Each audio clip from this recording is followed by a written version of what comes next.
Hi, my name is Kelly Gage. I'm a music student at East Central University, and this video is going to be about our class project for our Introduction to Music Education class.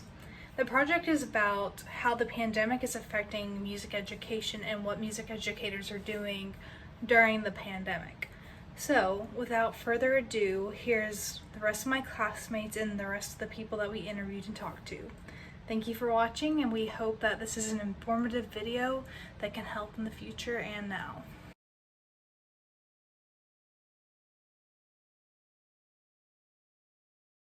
Hi, my name is Shane Baldwin. I'm the band director at Shawnee Middle School and the assistant band director at Shawnee High School. Got some questions here that Haley Williams has asked me to share my answers with on what we're all doing in the current situation to keep our program moving.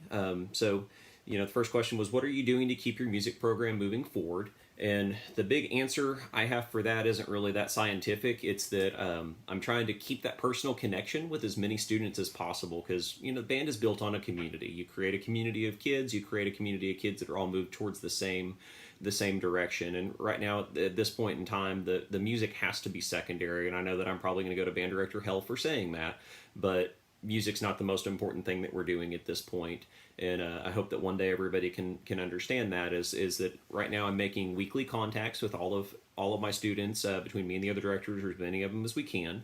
The older kids, we're making more contacts with the younger kids just every other week, just to kind of engage and see what they're up to, what are they doing. How are they doing? What's going on with their life? I'm actually not asking them anything about music directly. I have a Google Classroom that we're asking, hey, here's some note naming stuff. What's your best score this week? Here's a bunch of different videos and challenges and things that you can use as resources. What are you up to this week? What music are you playing? What music are you listening to? We've created a listening journal we've kind of pulled things from everything from jazz to rock to orchestral stuff to movie soundtracks to just different things for them to listen to expose them to as much music as we can. And so we're trying to move it forward that way, but most importantly, you have to show the kids that you care about them.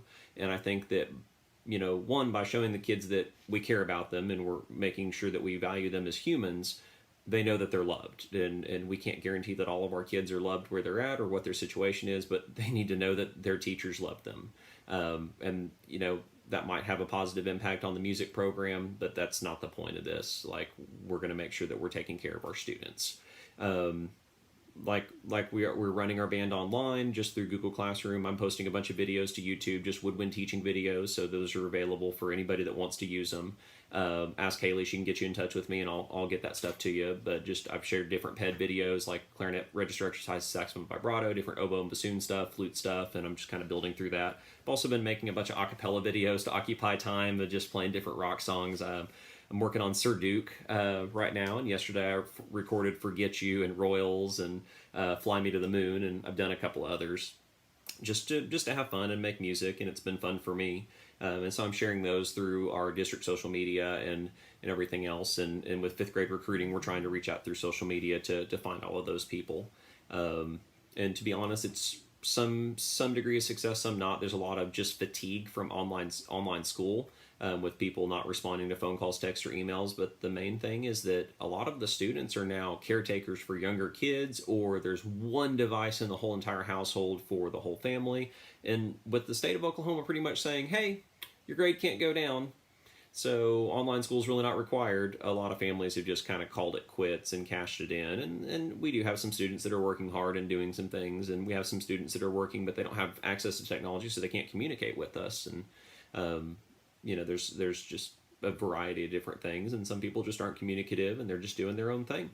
And so again, I'm trying to be creative and do the acapella videos and get other kids to do some of the same thing. And I've shared that free app, Monster Musician, a free app, and then just a bunch of free music sites and resources that they can go find stuff to. I'm using MuseScore to find all of my music I'm playing, and since I'm too cheap to pay for the full version, I get a score for things. And you can't turn the page, so you have to clip everything out or zoom it. Or I'm just working on my iPad to be creative with all of that. And then just our assignments, we're trying to expose them to stuff. I've got up from the Facebook band director group, I got a bunch of the how it's made videos, like a link for one of those for every instrument, it's a whole page of them. So I've been sharing those just to try to get kids inspired to, hey, let's go learn something, let's go watch something. But And I know a lot of parents are just, everybody's screen timed out right now and just wants to be outside.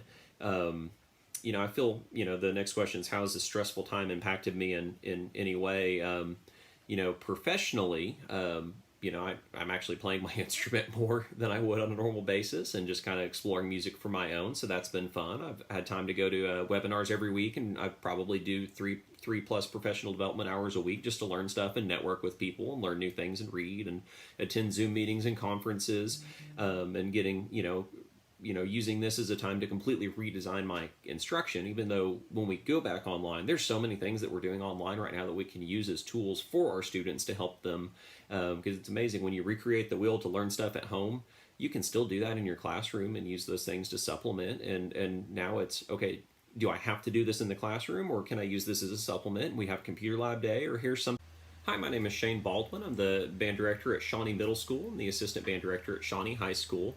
Got some questions here that Haley Williams has asked me to share my answers with on what we're all doing in the current situation to keep our program moving. The first question was, what are you doing to keep your music program moving forward? And the big answer I have for that isn't really that scientific. It's that I'm trying to keep that personal connection with as many students as possible, because the band is built on a community. You create a community of kids, you create a community of kids that are all moved towards the same direction. And right now, at this point in time, the music has to be secondary. And I know that I'm probably going to go to band director hell for saying that, but music's not the most important thing that we're doing at this point.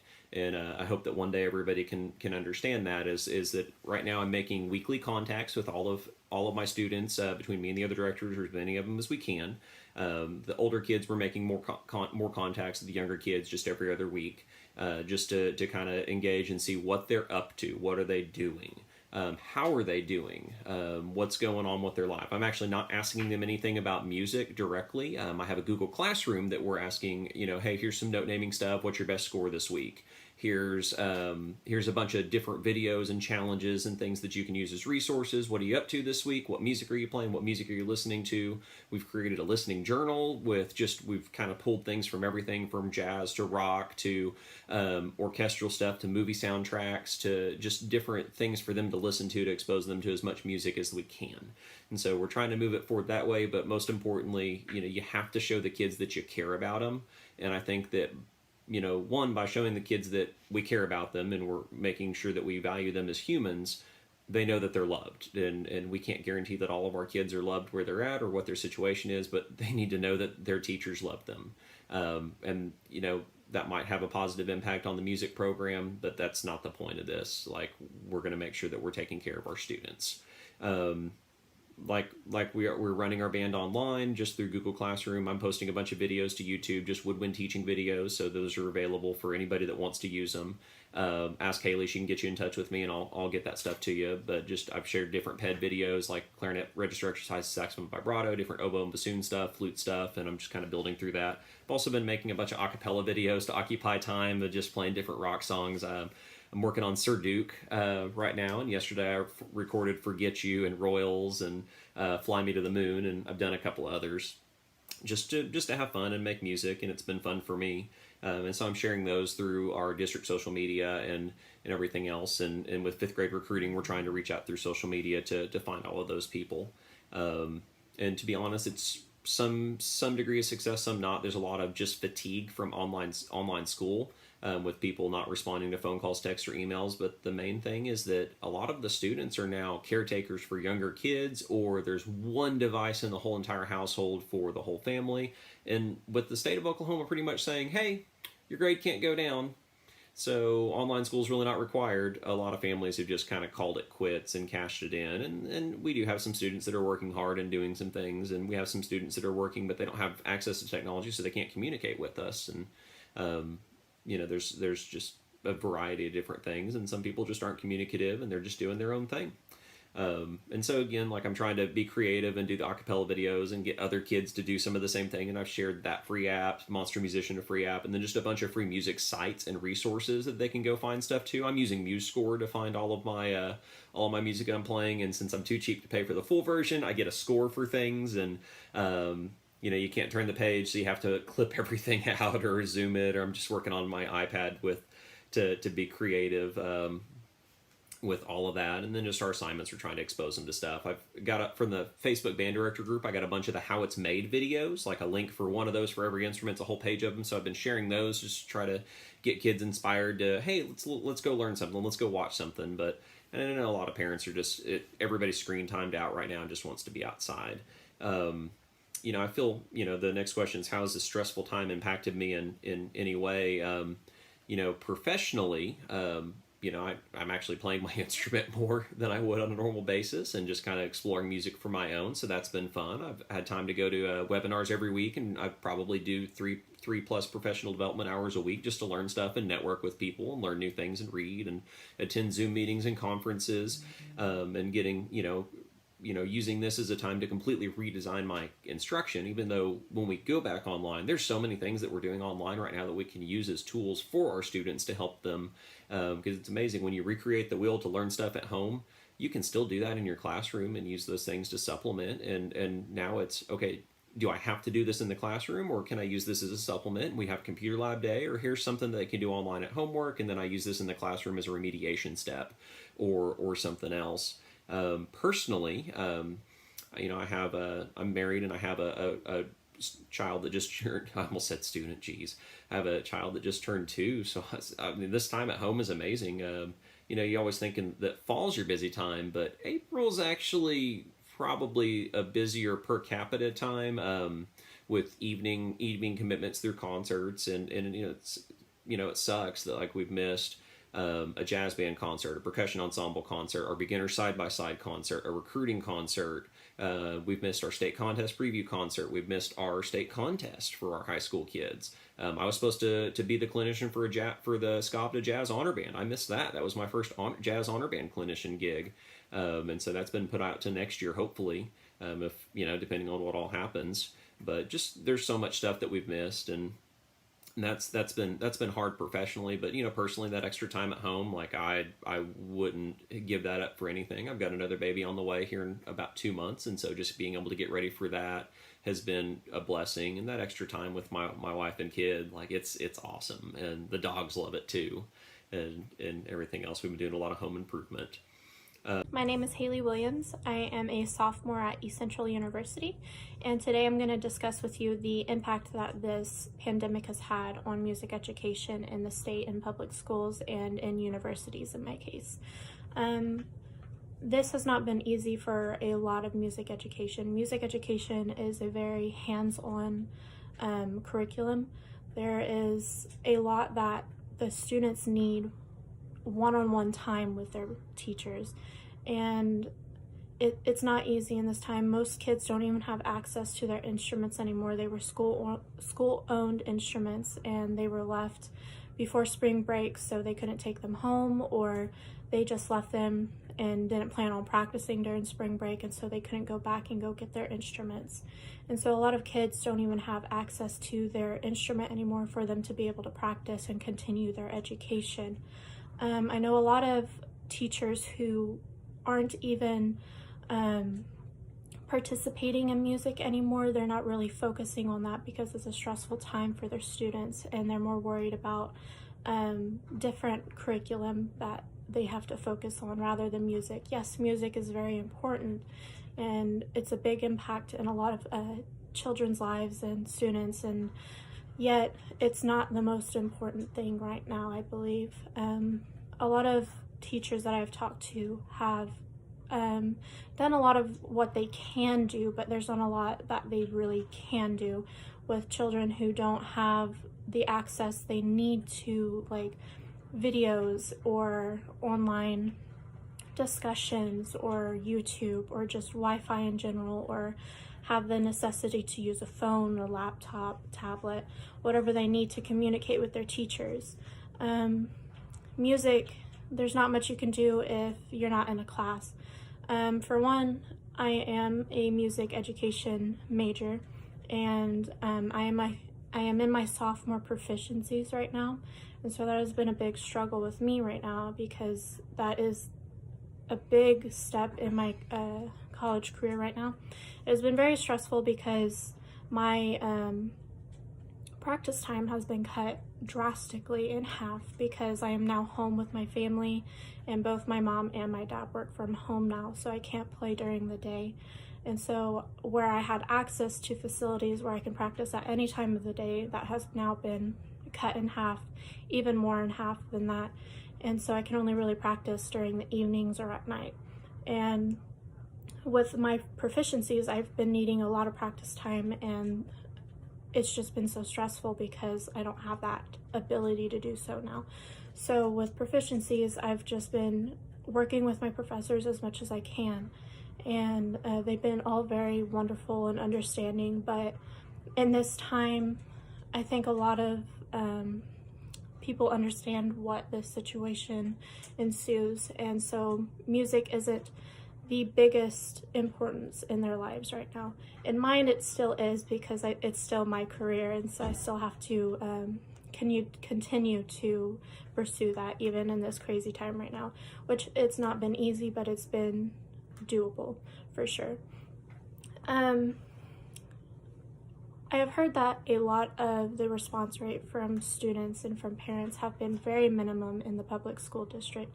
So even if teachers were trying to get in contact with their kids and trying to teach them, trying to get them in videos, trying to send them whatever they need to, even like give them some kind of information about music, continue to teach in a different way than they could in the classroom. Most kids haven't even gotten back to their teachers in this time, so the response rate has been very minimum lately. And I even see that in the university right now that I attend, because even in my classes, I still have Zoom meetings for some of my classes, and there have been times where there have been kids who just don't show up. And I understand that it's a very difficult time right now. There's many different issues that ensue in this time, like Wi-Fi and not having access to the materials that we need. And it's been very difficult. I understand that. And I believe it's much more difficult for kids who don't normally have these things in general.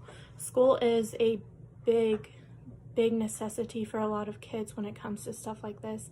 And now we've just taken it all away from them. So even if teachers in the music program wanted to get in touch with their kids and try to just pursue a different route of teaching, they really can't. Only a few of their students have gotten back with them or even participated in some of the curriculum that the teacher has given out to them.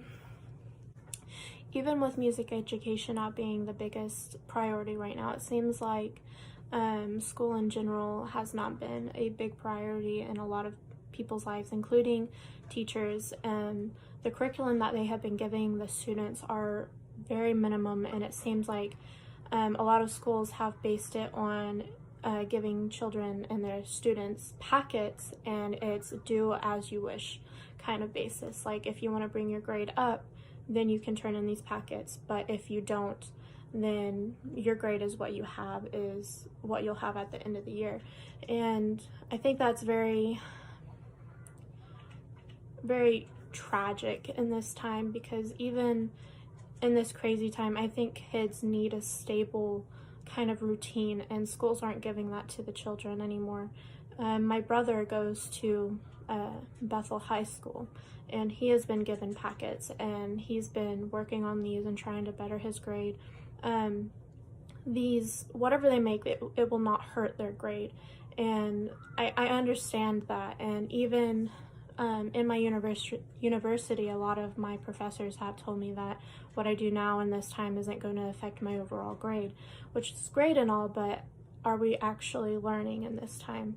Are we actually still striving to get the basic knowledge that we were trying to get from these classes?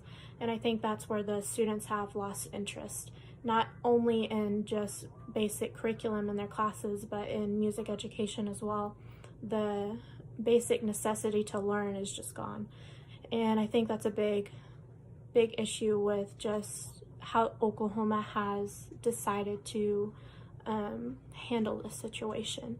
And it's not the teachers' fault or anything. The teachers are just doing what they're told, and teachers are also doing as much as they can to stay in contact with their kids, because I know this is such a difficult time for them. and we don't know what their home life is like, and some do and some have a knowledge of what goes on at home, because teachers are a great way to project their issues on for children. Children like to talk to people who they care about, who they feel safe with, and I have noticed in the past that music teachers have been a great escape for students to talk to. I personally loved my band directors. They were amazing people and they're so easy to talk to.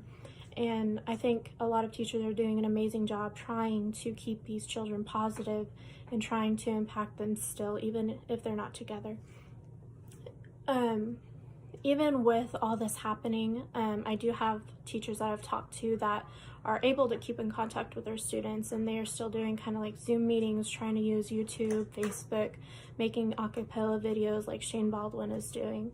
And with all this going on, yeah, a lot of children are stopped trying to participate in these things, but there are children who are still in love with what they do, and they are still trying to be a part of this, even if it's not how they imagined it would be.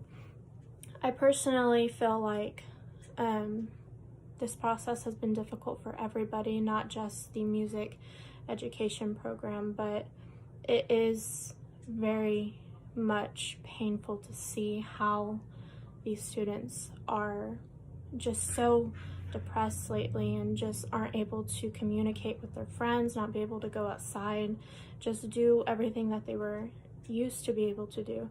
And these teachers are doing a great job just trying to keep these kids positive. SHAIN BALDWIN is doing an amazing job with it.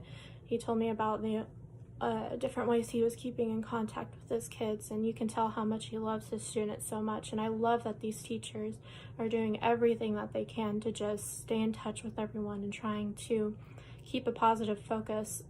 And I think leading by example is a good way to do this, because if the students see that their teachers are staying positive, if they're seeing that even amongst all of this craziness that the teachers are staying focused and see the bright light in all of this, then the students will as well, because they look up to our teachers. And music education is a big priority in a lot of people's lives, and I think they're doing an amazing job right now. Despite everything that's going on. Yeah, music isn't the biggest part of it right now, but I think the relationship between the teacher and students are the highlight of all of this. And so, despite everything, I think this is going to be a good basis for the music education program to grow on. They have been stripped away from a lot of things, and yet when they come back, they're just going to be as strong as ever. And I think that is the biggest positive that can come out of this situation. So that's all I have, and thank you guys for listening. Music education is going to continue to grow no matter what. That is such a big positive, and that's why I want to do this so much, because music is such a big impact in so many people's lives. And I hope these students continue to see that, and when they get back, they can just continue to love what they're doing. So have a good day, guys. Thank you.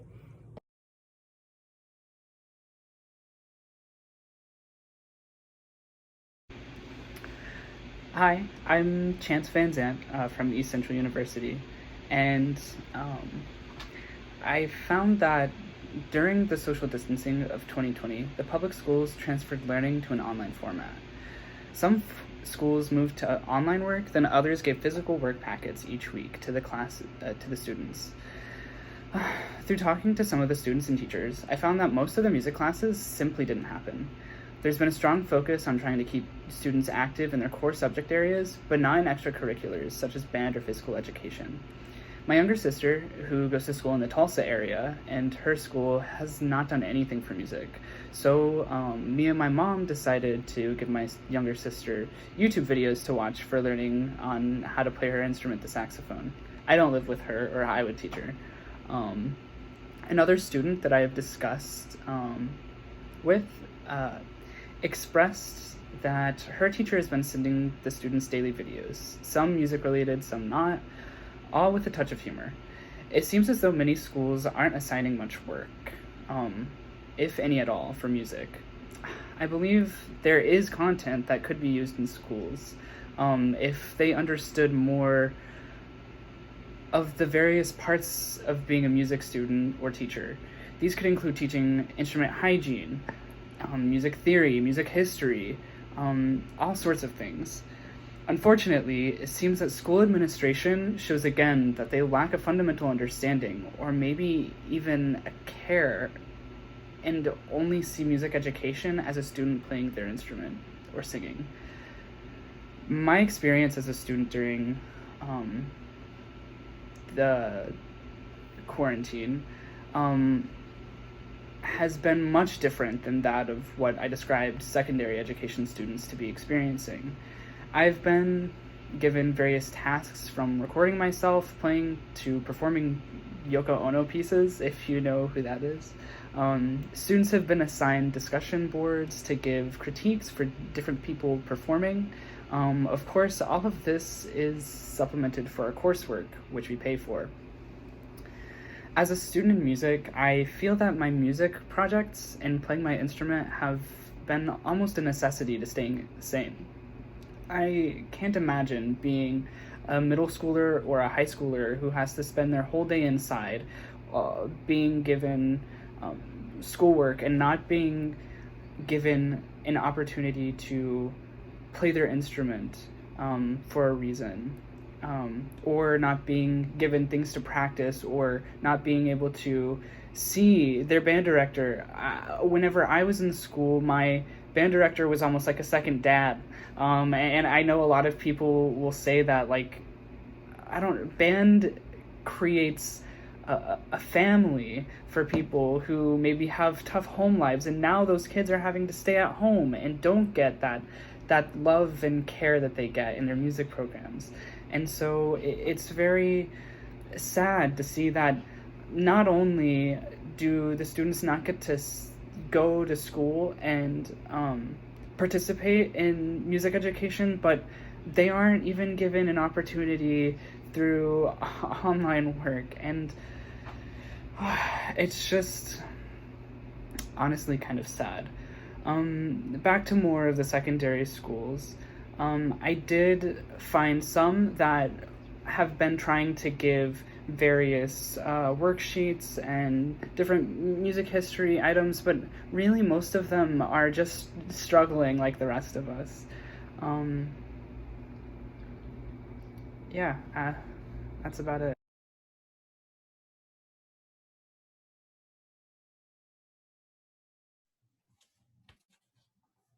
Hello. So thank you for letting me interview you for this. I'm just wanting to ask you some questions about how you're handling the teaching during the COVID-19 outbreak. Would you mind going on ahead and introducing yourself for the video? Sure. My name is Kyle Hetzel. I am the band director at Little Axe Public Schools. I'm teaching there for about a year and a half, almost 2 years now. Okay, awesome. And then, like I said, I just have a few questions about how you're getting on with everything. Just kind of starting from the beginning of it, when it all started to happen, what information were you giving by your administration in the days leading up to the online transition?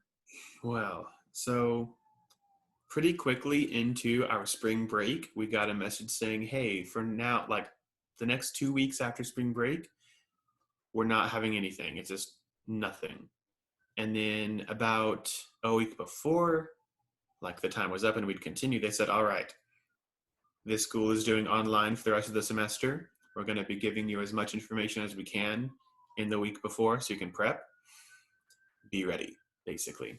And it got to the point where I had received over 50 emails a day just from administration or people responding saying, oh yeah, thanks for the info, stuff like that. We had a couple meetings with departments, and that way we could, like, departments could talk about what kind of stuff we're going to do, what the expectations are, because it's not just us teaching, it's what's expected of us. There's always how teachers are supposed to act and like our behavior and all that, but it's different when you're on your couch in sweatpants, you know? And so got a lot of information. We had to, like, for Little Axe, because it's different for every district, we have to do 4 hours for office hours, and that's basically what we're doing now. I have it set up so every Monday and Wednesday. The kids can log in with my Zoom information and talk for an hour, basically, if they have any question. That way we can be face-to-face. I can hear them if they have a part they're going to work on, stuff like that. And they can ask questions, do that stuff. Besides that, it's just posting things either online or like giving them handouts, stuff like that. It was just so much information. It was very overwhelming, but they did their best to clarify, and I know they were bogged down because every teacher's asking them 10 questions a day. And I can't say that I know what I'm doing, but I feel like I'm doing whatever this is correctly, if that makes sense. It really does. And so beyond that, how were the first few weeks of implementing that transition for you? Like, what was your experience with that?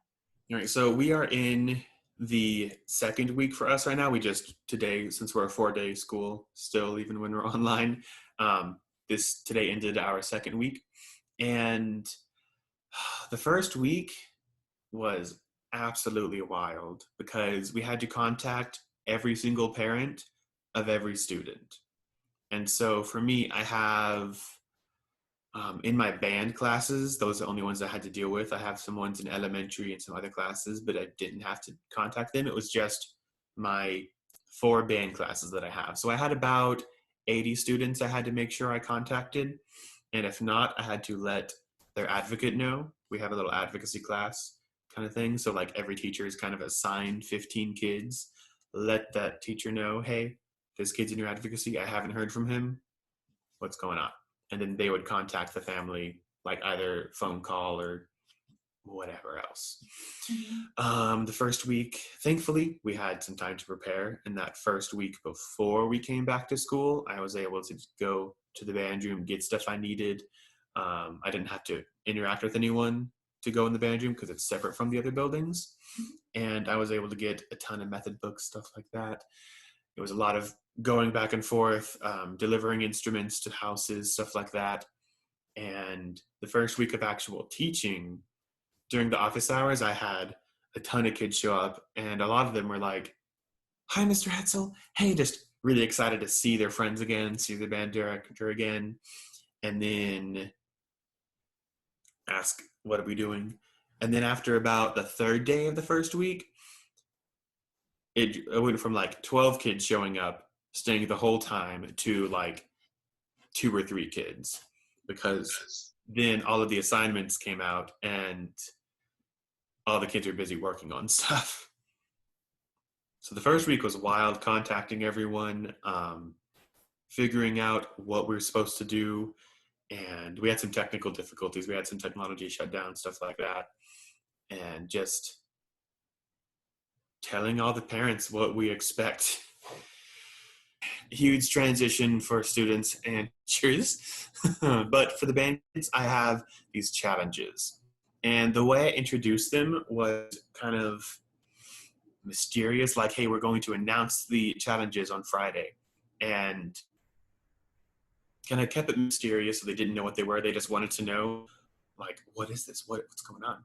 And for the challenges, it's basically an extra thing you can do. So let's say instead of turning in your practice card for this week, you could do one of the challenges, just one of any of them, and that'll be a full grade.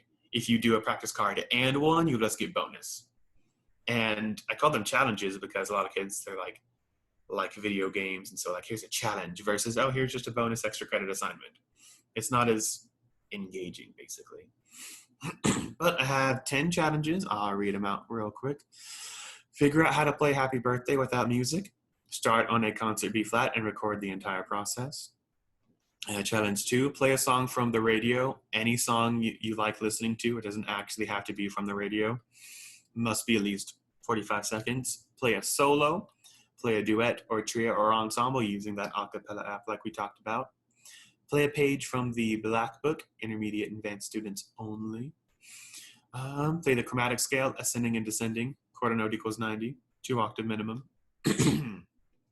Play through Essential Elements Book 1 or 2 as if it is one whole song. beginning and intermediate students only, and must get through at least 25. Play the B-flat concert scale in whole notes, then half notes, quarters, eighths, sixteenths, and all the way back down. Only one octave, but ascending and descending. Play any 3 major scales, play any 3 minor scales. Awesome. So I have to ask about the Black Book. That's not one that I've heard of before. So I made it more interesting because, like, the Black Book, it sounds kind of cool. It's basically just like an advanced version of one of the essential elements of books that focuses specifically on technique. Like, for a lot of the woodwinds, it works on trilling, it works on a lot of lip slurs and big leaps for brass instruments, and it's just, I called it that to make it more interesting. It's like, ooh, what's the Black Book? And it so worked. I've already had more kids do that than I have any of them, and it's really just like easy. It's not easy stuff, but it's simple stuff. It's, hey, going looking back through a method book, something besides the songs we've been working on for contest that'll make you a better musician, but sounds exciting. Do you have anything else that you'd like to mention about your own personal feelings about what's been going on? Or I think it's really scary for my students because there's some of them that, like, they live and breathe band and I haven't heard from them. And so I'm having to talk to another teacher that's their advocate and be like, hey, like, have you heard from this kid? Like, they don't have a good home life. I haven't heard from them. What's going on? Like, it's really scary just knowing that a lot of the kids who rely on the school and, like, physically going to school for safety don't have that anymore. And it's concerning. I miss my kids, but we're doing all we can, really, at the moment. And hopefully, fingers crossed, we'll have a good marching season and everything will be normal then. That's right. All right. Well, I just want to say thank you so much for letting me interview you and record you for all this. You had some great information. I really enjoyed getting to know your perspective and your techniques getting through this rough and unexpected time. Oh, well, thank you for having me. Absolutely. Right. Bye. Bye. Huge transition.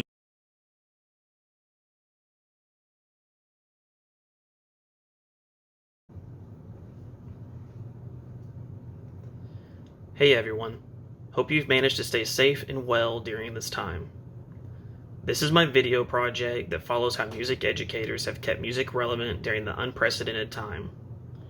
Most of us are probably at home trying to find ways to stay busy and go on with our lives while others are still seeking to learn in new and various ways. While some classrooms have thrived, others have struggled during this ongoing period. Music departments across the United States have felt the effects of the pandemic, with many of them turning in instruments and shutting their doors until the reopening of schools in the fall or when the time arises. There is no replacement for being in a room with like-minded individuals making music, but programs have had to adjust to meet the needs of the regulations placed upon school systems by the state and federal governments. During this past month, I've talked with several band directors about how they are keeping their programs' wheels turning and making music. The sad news is that every director I talked to around the Garvin and Marshall County area had the same story to tell. School systems have pushed electives to the side in order for core subject classes to be the main focus, and many of the programs have halted functions till the next school year. Two of the directors that I talked with did state that while the programs were closed for the time being, they were still attempting communication with kids interested in having someone to talk to and learning more about music on the theory side. These directors have made it their mission to reach out and have personal connections with their students in a time when it's most needed. For some of these students, music is what helps them get through the onslaught of a school day, and without music to lean on, they can begin to struggle. Music is an outlet for many students, myself included, that takes away from the everyday distractions, and without it, we become vulnerable to falling into ruts where it's easy to become run down. These two directors have incorporated technology such as YouTube, video chats, and phone calls into their daily lives so that they can reach out and check on the well-being of their students and keep them interested in music. Connecting with students and maintaining a sense of musical community is everything during this time. That's why these teachers have reached out in various ways to have personal connections and stay involved with their students. Music educators have seen a rise in private one-on-one lessons with their band members during this time and have stated that the virtual private lesson time has become the highlight of the week for their students. These connections have been beneficial on both an educational and mental health aspect for the students and their educators. During these virtual one-on-one lessons, the educators have taken a more relaxed approach since it isn't school affiliated. They managed to talk about family, current events, the latest episode of the hottest TV shows, as well as music. Down in Marshall County, a director has taken to offering twice a week fundamental theory classes. He states that he has about 12 students that tune in weekly, with several others that trickle in and out. This has helped to alleviate all the time missed in the classroom playing, as well as keep their focus on music. Many of the students have voiced their frustration throughout the pandemic about canceled concerts, trips, and competitions. It's certainly been a letdown for the students, educators, and parents across the board. The students had been hard at work since January on pieces meant for the state contest and spring concerts. They don't plan on letting the hard work be wasted, though. There's talk of an early concert happening at the beginning of the next school year to show what they've been working on for half a semester. This has been a tough time for not just school systems or a single nation, but the entire world. It feels as though time has slowed down and really our worlds have grown smaller due to our confinements. But thanks to great educators, there has been some light shining during this hard time. These educators have stepped up to ensure that students are still receiving an education without falling behind and connecting on a more personal level to ensure the physical and mental well-being of students. When this situation settles, I believe educators will be looked upon with a different point of view.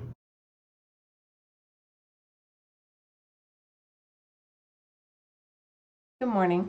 I'm Marla Goodwin, and I'm a music teacher in East Central Texas.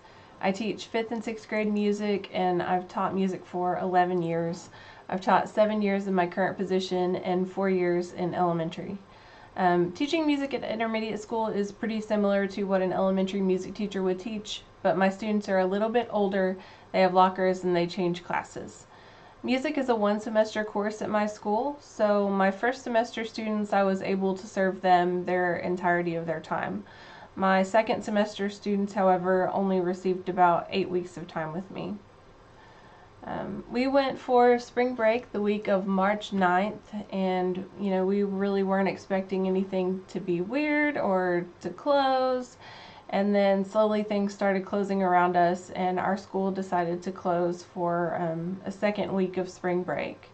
And it was during that second week of spring break that my principal texted all the teachers and gave us 1 hour to go to school and get what we needed. And I really, at that time, I didn't understand what that meant, so I asked for clarification, and she said, we have to plan for a worst case scenario, which is potentially teaching the rest of the year at home. Which I was shocked. I was not ready for that at all. I don't think anybody was. And it was good that we planned for that, because that is what happened. Our governor closed through April 30th, and then recently extended that closure for the remainder of the year. So yeah, this is my office. This is where I'm doing my work from home. Our district worked pretty quickly to create an at-home learning plan and expectations for teachers and students.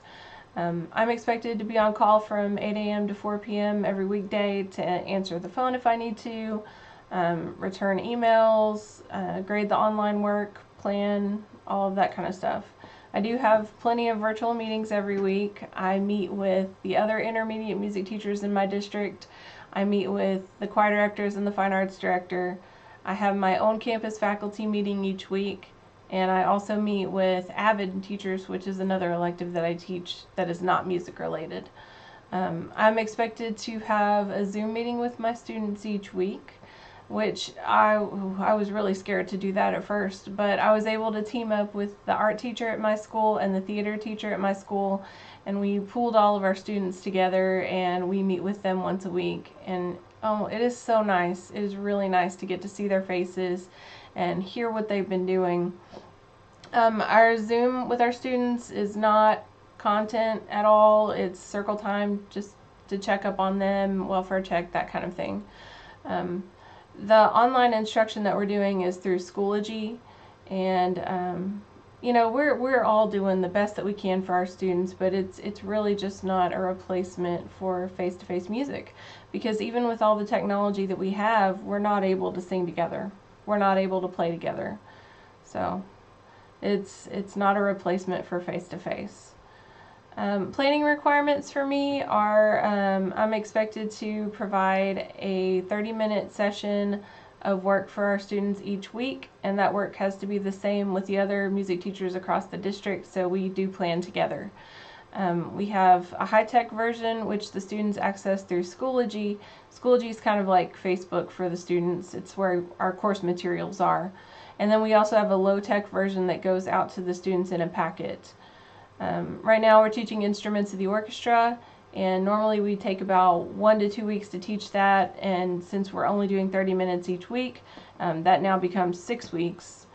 And yeah, we're not singing and playing. Most subjects are required to provide 2 sessions, 2 30-minute sessions per week. Fine arts is only required 1, which means the students take us a little bit less seriously.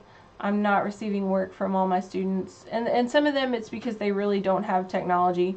My district did go above and beyond to try and provide laptops and Wi-Fi access for our students, as well as food, but not everyone, you know, has the transportation to come up and get that technology, or to come up and get the packets for the low-tech option. So our Schoology is really great for providing, you know, the lessons for like math or science or ELA. But for music, we can only do pretty much music appreciation lessons, so it's pretty impersonal. We don't have that connection from singing together and playing together. In addition to teaching music online, I've also taught a total of 3 Zoom clarinet lessons online. I normally teach 12 students each week after school, and that's probably my favorite part of my day, is teaching my private students, getting that connection with them. Some of them are seniors this year. I have 2 graduating seniors that I've taught since they were 6th graders. And when we left for spring break, I really didn't realize that that was the last time that I would get to teach them.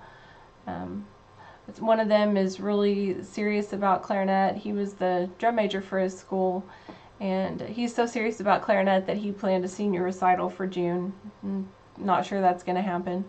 My other graduating senior was an all-stater for 2 years, a 5A all-stater, so she is just fabulous. And she was planning on attending state solo and ensemble for a solo, and that's been canceled. So it's pretty sad for me. I really hope that we're able to open up in the fall and open up safely so that we can go back to normal. Good morning. My name is Ron Potter. I'm the band director at Antlers Public Schools. Kelly Gage asked me to send her a short video of how this COVID-19 has affected us and what we're doing with our band program. Obviously, first of all, the attire is quite different than our normal attire at this point. And my office is a bit different. It's more of a living room type office, as you can kind of see at this point. Although I do have, you know, the desk and the printer and all those kinds of wonderful things here, so I can do at least some work from home in sort of a normal situation. In terms of our band kids and our band program, biggest issue obviously is the fact that we can't get together. And it was sudden. It was very unplanned. So things that we've done,